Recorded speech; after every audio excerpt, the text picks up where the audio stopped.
Ag PhD full episodes and more are now available on Acres TV, the newest ag platform connecting you to fields of information. Look for us on watchacrestv.com.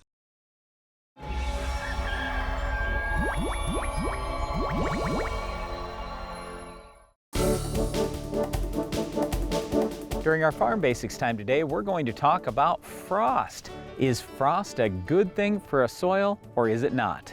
It's kind of interesting as Brand and I meet people that are from warm climates, and they say, how can you guys farm in the north? It gets so cold up there. But actually, there are a lot of real positives with things getting cold. For example, when it gets cold and it freezes, we no longer have bugs, Brian. There's no more mosquitoes out here for about half a year. Yeah, but as you say that, there are some bugs that can survive. They go down deep.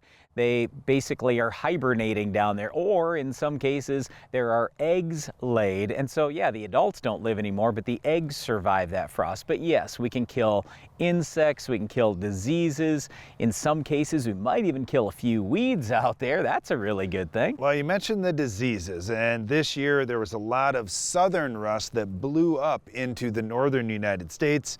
That freeze is going to kill a lot of that southern rust. So it isn't thought to overwinter in the north, which is a good thing because it was a big problem this year. May or may not be a problem next year, who knows? Yep, so we are optimists here, and we like to look at the bright side of things and say, well, frost is great, and that really helps out. But the downside of it is it really does slow us down in the spring. Very often we are sitting there waiting for the frost to come out of the ground, so our ground is dry enough to go out there and also obviously warm enough for our crops to grow. Well, but the good thing, Brian, that frozen ground holds our nutrients in place. So there's a lot of farmers, especially in the north, that will put on their fertility plan in the fall just before freeze up.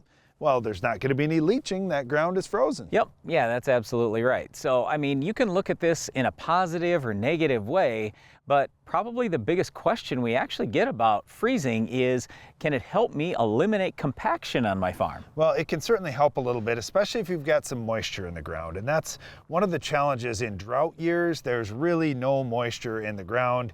You aren't going to see much impact on compaction at all. But on years where there's the right amount of moisture in the ground, you've got a chance with the freezing and thawing and the expanding and contracting of that water for a breakdown to happen of some of that compaction in the ground. Yeah, it's just unfortunately it doesn't take care of much. So usually what will happen is the compaction layer will move up and move down a little bit, but it kind of stays together in a lot of cases. So unfortunately, it doesn't really solve our compaction problems, just helps a little bit. Well, there's some good things and some bad things with freezing ground.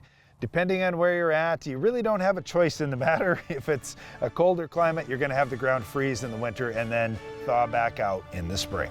One of the things frost can do is control our weed of the week sometimes. We'll explain later in the show.